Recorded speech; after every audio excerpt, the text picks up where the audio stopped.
মুরব্বী একজন চশমা পরা ওনাকে গুলি করছে, প্রথম 2টা, তারপরে আবার করছে 1টা, এরপর আবার একসাথে 3টা গুলি করছে। পইরে গেছে, তারপর নিয়ে গেছে ধরাধরি করে পাবলিক। শীর্ষ সন্ত্রাসী খন্দকার নঈম আহমেদ টিটনকে গুলি করে হত্যার ঘটনায় রাজধানীর নিউ মার্কেট থানায় মামলা করেছে পরিবার। বড় ভাইয়ের দাবি, আরেক সন্ত্রাসী পিচ্চি হেলালের সঙ্গে বছিলা গরুর হাটের ইজারা নিয়ে বিরোধ চলছিল টিটনের। এদিকে পুলিশ বলছে অপরাধীদের ধরতে অভিযান চলছে। মঙ্গলবার রাত 8টা রাজধানীর ব্যস্ততম নিউ মার্কেট এলাকায় হঠাৎ বিকট শব্দ। ঢাকা বিশ্ববিদ্যালয়ের শাহনেওয়াজ হলের সামনের রাস্তায় গুলিবিদ্ধ অবস্থায় লুটিয়ে পড়েন এক ব্যক্তি। স্থানীয়রা উদ্ধার করে ঢাকা মেডিকেলে নিলে চিকিৎসকরা মৃত ঘোষণা করেন। পরে জানা যায় নিহত ব্যক্তি আর কেউ নন, একসময়ের শীর্ষ সন্ত্রাসী খন্দকার নঈম আহমেদ টিটন।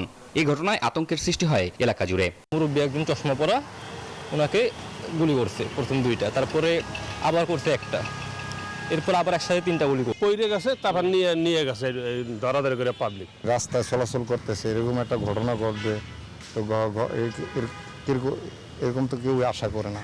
এই ঘটনায় নিউ মার্কেট থানায় অজ্ঞাতনামা 8 থেকে 9 জনকে আসামি করে মামলা দায়ের করেছেন টিটনের বড় ভাই খন্দকার সাইদ আক্তার রিপন। তার দাবি, বছিলা গরুর হাটের ইজারা নিয়ে শীর্ষ সন্ত্রাসী পিচ্চি হেলালের সঙ্গে বিরোধ চলছিল টিটনের। তবে ভগ্নিপতি আরেক শীর্ষ সন্ত্রাসী সানজিদুল ইসলাম ইমনের সংশ্লিষ্টতার বিষয়টি অস্বীকার করেন তিনি।